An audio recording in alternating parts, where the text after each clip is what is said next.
যারা সত্যিকারের দেশপ্রেমিক, যারা ইনসাফের প্রতীক, যারা দুর্নীতিমুক্ত বাংলাদেশ গড়তে চায়, তারা হাদী ভাইকে কখনো ভুলতে পারবে না।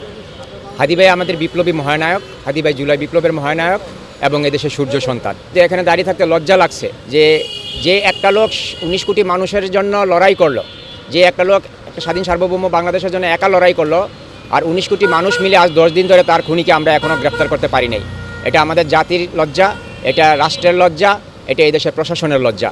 শরীফ ওসমান হাদী মারা গিয়েছে এমন নয়, সকলের হৃদয়ে এখনও বেঁচে আছে। যে দেশে গুণীর কদর নাই সে দেশে কিন্তু গুণী জন্মায় না। উনি একটা কথা বলছিলেন, উনি শহীদি প্রত্যাশা ওনার ভিতরে আগে থেকেই ছিল। আমরা শহীদ শরীফ ওসমান হাদী ভাইকে যে হারাইছি, আসলে ওনার মতো এরকম দেশপ্রেম সাধারণত আমরা দেখতে পাই না।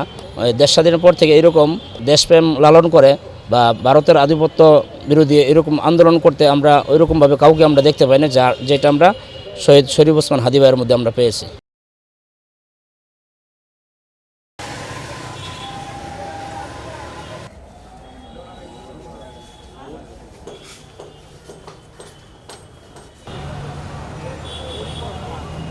শরীফ ওসমান বিন হাদী বাংলাদেশের একটি সাহসী কণ্ঠস্বর। শরীফ ওসমান বিন হাদী একজন সম্মুখ সারির জুলাই যোদ্ধা। শরীফ ওসমান বিন হাদী আমাদের এই জাতির একজন সাহসী বীর। আজ শরীফ ওসমান বিন হাদীর প্রয়াণের পর ওনার কবর জিয়ারত করতে এসে আমার অশ্রুসুক্ত নয়নে তাকে ভারাক্রান্ত মনে স্মরণ করছি। এই বাংলাদেশের স্বাধীন সার্বভৌম রাষ্ট্রের প্রতিকৃত হিসেবে শরীফ ওসমান বিন হাদী আমাদের একজন প্রতিকৃত হিসেবে আছেন। ওনার রেখে যাওয়া অসমাপ্ত কাজ আমরা সমাপ্ত করব। উনি ভারতীয় আধিপত্যের বিরুদ্ধে যেভাবে সংগ্রাম চালিয়ে গেছেন, যেভাবে লড়াই করে গেছেন, এদেশের মানুষ যতদিন এই বাংলাদেশ থাকবে ততদিন শরীফ ওসমান বিন হাদীকে স্মরণ করবে, তার এই দেখানো পথে হাঁটবে। আমি আশা করি বাংলাদেশের মানুষ আজীবন তার হৃদয়ে এই শরীফ ওসমান বিন হাদীকে লালন করবে। শহীদ শরীফ ওসমান হাদী ভাই আমাদের কাছ থেকে চলে গেছে, সেই অনুভূতি আমরা গতকালকে দেখতে পাচ্ছি। বাংলাদেশের লক্ষ কোটি তৌহিদ জনতা ওনার জন্য ছুটে এসেছে। আমরা দেশ স্বাধীনের পর থেকে অনেকের জানাজা আমরা লক্ষ্য করছি বা অনেকের জানাজা পড়ছি। কোনো জানাজা বা কোনো সমাবেশ, কোনো মিটিংয়ে এরকম লোক সমাগম হয় নাই, যেটা শহীদ শরীফ ওসমান হাদী ভাইয়ের জানাজায় আমরা দেখতে পাচ্ছি। তারপরে আজকে আমরা ওনার কবরের পাশে আসলাম কবর জিয়ারত করার জন্য। আজকেও লোকজনের স্রোত আসতেছে ওনার কবর জিয়ারত করার জন্য চলে আসছে। এতে বোঝা যায় উনি আসলে মানুষের মনের মধ্যে কতটুকু স্থান করে নিতে পারছে। আমরা শহীদ শরীফ ওসমান হাদী ভাইকে যে হারাইছি, আসলে ওনার মতো এরকম দেশপ্রেম সাধারণত আমরা দেখতে পাই না। আজকে দেশ স্বাধীন হয়েছে, প্রায় দেশ স্বাধীনের পর থেকে এরকম দেশপ্রেম লালন করে বা ভারতের আধিপত্য বিরোধী এরকম আন্দোলন করতে আমরা ওইরকমভাবে কাউকে আমরা দেখতে পাই না, যেটা আমরা শহীদ শরীফ ওসমান হাদী ভাইয়ের মধ্যে আমরা পেয়েছি। আমরা চেষ্টা করব বা আমরা সবাই চাই যাতে শহীদ ওসমান হাদী ভাই যেরকমভাবে ভারতের আধিপত্য বিরোধী আন্দোলন করছে, ভারতের বিরুদ্ধে আন্দোলন করছে, এরকম যাতে আমরা সবাই আন্দোলন করতে পারি, সেই চেষ্টা আমরা সবাই করব এবং আমরা ওনার দেশপ্রেম আমরাও আমাদের মনের মধ্যে লালন করি। আজকে এখানে আমরা হাদী ভাইয়ের কবর দেখতে এসেছি। এখানে অসংখ্য জনগণ এখানে এসেছে, ওনাকে ভালোবাসা দেখে এখানে সকলে এসেছে। অনেকক্ষণ ধরে আমরা গেটের সামনে দাঁড়িয়েছিলাম, সে সকাল থেকে এসেছি, সকাল 7টা থেকে এসেছি আমি, 7টার দিকে তখন থেকে দাঁড়িয়ে আছি, কিন্তু গেট খোলা হচ্ছে না, ওইখানে পুলিশের পাহারাদার আছে। তো আমরা এখান দিয়ে আসছি মসজিদে এখান থেকে ক্লিয়ারলি দেখা যায় আর কাছ থেকে, কিন্তু গেটের দিক থেকে ঢুকতে দেওয়া হচ্ছে না। শরীফ ওসমান হাদী মারা গিয়েছে এমন নয়, সকলের হৃদয়ে এখনও বেঁচে আছে। ভাইয়ের সেই বিপ্লবী, সেই আওয়াজের সেই দৃশ্যগুলো এখনও চোখে ফুটে ওঠে, যেন ভাই মারা যায় নাই, ভাই যেন এখনও আমাদের বুকে আছে।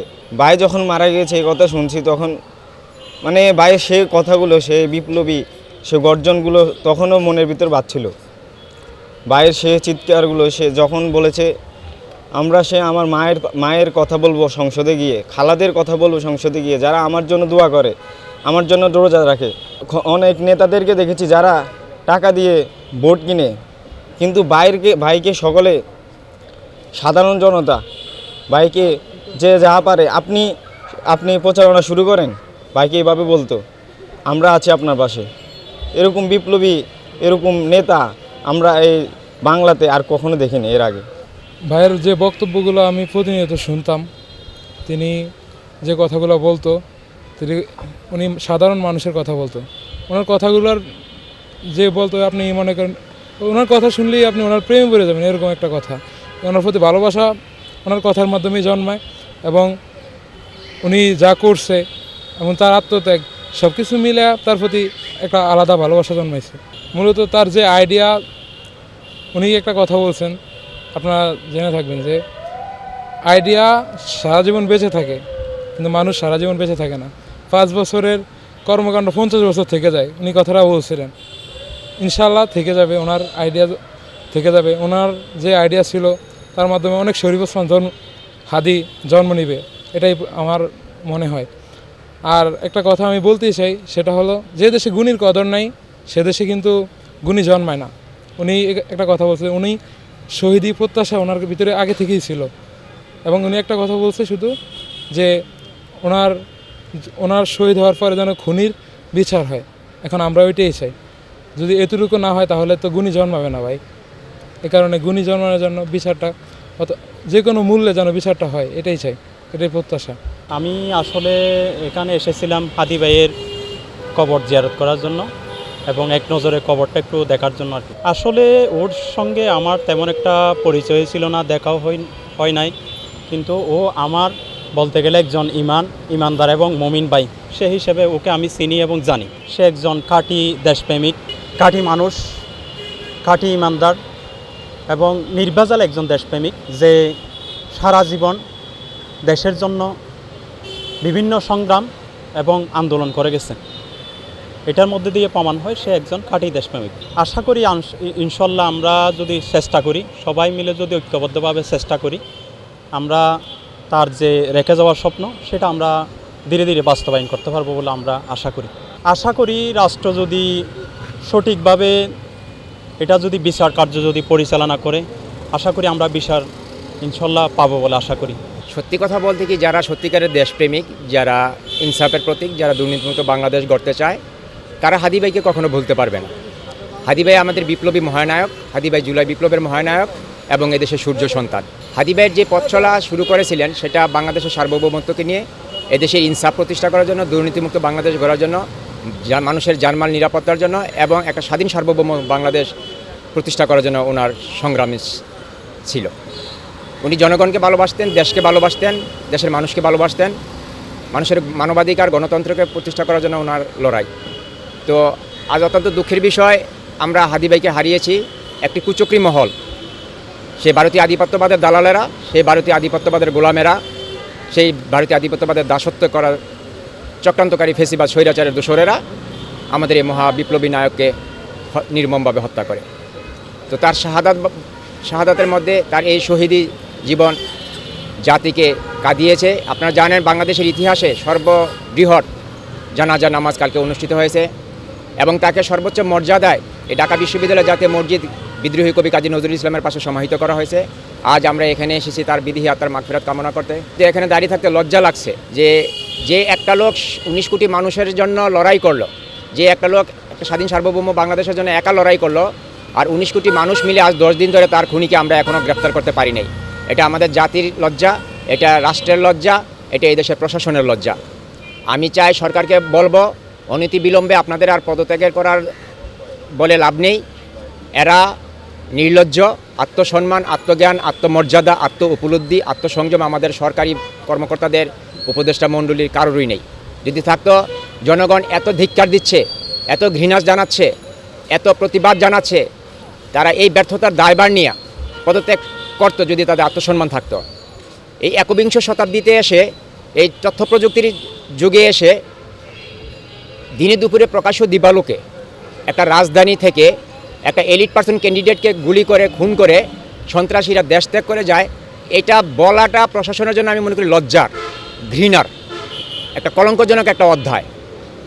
তো আমি বলবো আমাদের সরকার হয়, আমাদের প্রশাসন, আমাদের সরকার হয় ব্যর্থ, নয় তারা ইচ্ছাকৃতভাবে এটা করতেছে।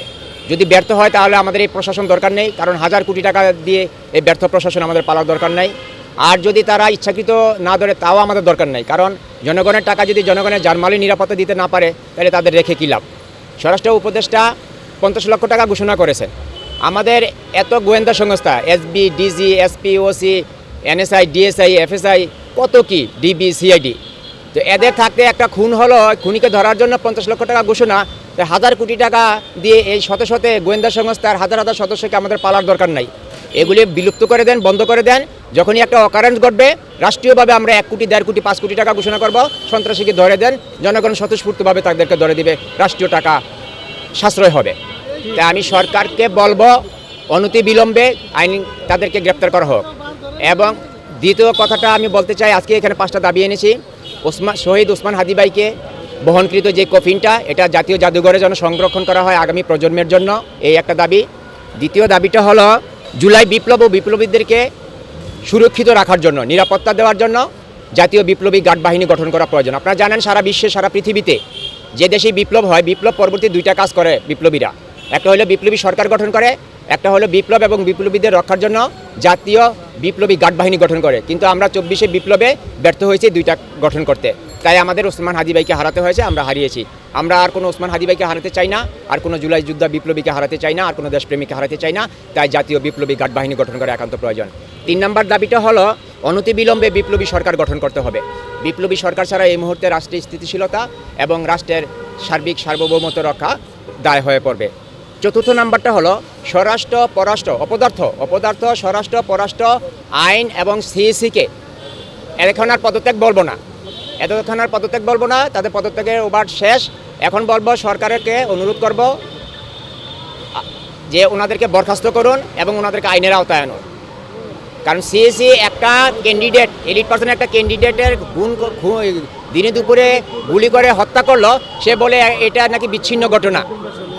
এরকম অপদার্থ, এরকম জঘন্য ভাষা এখন খারাপ করতে হচ্ছে, তবুও করছি না মিডিয়ার সামনে।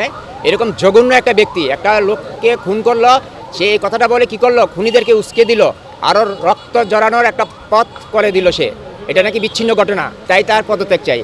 এবং 5ম নাম্বারটা হলো ভারতের সাথে আমাদের একটা বন্দি বিনিময় চুক্তি আছে। ভারত যদি আইনের প্রতি শ্রদ্ধাশীল হয়, প্রতিবেশী রাষ্ট্রের প্রতি শ্রদ্ধাশীল হয় এবং স্বাধীনতা সার্বভৌমত্বের প্রতি শ্রদ্ধাশীল হয়, আমরা তাদের সাথে বন্দি বিনিময় চুক্তি করেছি।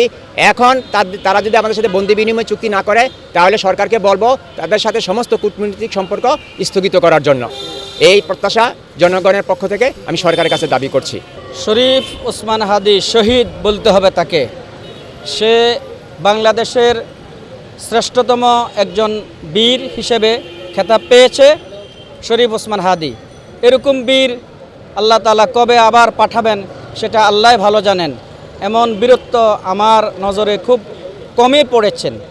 শরীফ ওসমান হাদির মতো এরকম বীর, সে তো তার পুরাটা শরীরটাই, তার আপাদমস্তক পুরাটাই একজন বীরত্বের পরিচয় দিয়ে সে চলে গেছে। সূর্যতুল্য শরীফ হাদি, সূর্যের যেরকম পরিচয়ের প্রয়োজন হয় না, শরীফ ওসমান হাদির এরকম পরিচয়ের আর প্রয়োজন হবে না।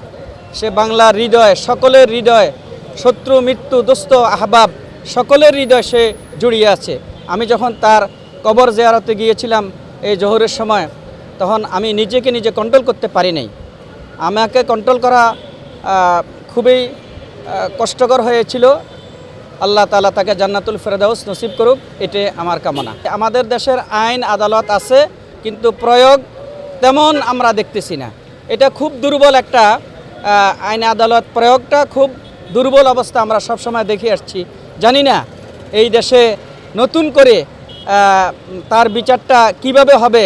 এবং আমরা তো খুনিদের বিচার চাই, অবশ্যই খুনিদেরকে বিচার করতে হবে এবং 24 ঘন্টার মধ্যে যদি এটা তার বিচারের ব্যবস্থা না করা হয়, তা আমি বলবো যে আমাদের স্বরাষ্ট্র যিনি উপদেষ্টা আছেন, স্বরাষ্ট্র উপদেষ্টা, উনি পদত্যাগ করা ওনার উচিত। সসম্মানে উনি এখান থেকে সরে যাওয়া উচিত। সমস্যা হচ্ছে কি যে আসলে আমরা যখন দেখা গেছে যে মানে আমাদের দেশের জন্য যদি কেউ মানে এইভাবে শহীদ হয়, দেখা গেছে যে আমরা হয়তো তাকে কিছুদিন আমরা মানে তাকে নিয়ে অনেক মাতামাতি করি, একটা সময় কিন্তু তাকে অনেকে মানে আমরা ভুলে যাই। এটা আসলে মানে আমাদের একটা হয়ে গেছে। কি বলবো, কিন্তু আমি মনে করি উনি আমাদের জন্য মানে দেশের জন্য যতটুকু করছে, হ্যাঁ কিভাবে কি করছে না করছে এটা তো সবাই আমরা জানি কম বেশি।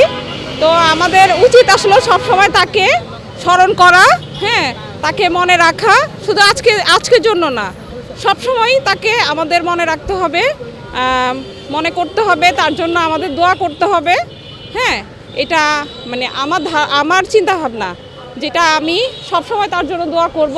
আর সেই মানে সেই ভালোবাসার থেকেই হচ্ছে তাকে আজকে এখানে আসা। হয়তো কাছ থেকে তো কিছু করতে পারবো না, দূর থেকে তার জন্য দোয়া করব, তার জন্য অনেক ভালোবাসা থাকবে। আসলে হত্যার বিচার তো আমরা চাই, হ্যাঁ চাই, কিন্তু আসলে পাবো কি না এটা নিয়ে সন্দেহ আছে। এইটা নিয়ে আমার অনেক সন্দেহ আছে যে পাবো কি না, কারণ আমরা তো আসলে কখনোই এরকম অনেক ঘটনা আমাদের বাংলাদেশে হয়েছে, কিন্তু আমরা কিন্তু আসলে সেটা পাই নাই। তা এখন যে পাবো এটার কিন্তু কোনো গ্যারান্টি নাই। changeTV.press, এক ফোঁটা হলুদ নেই।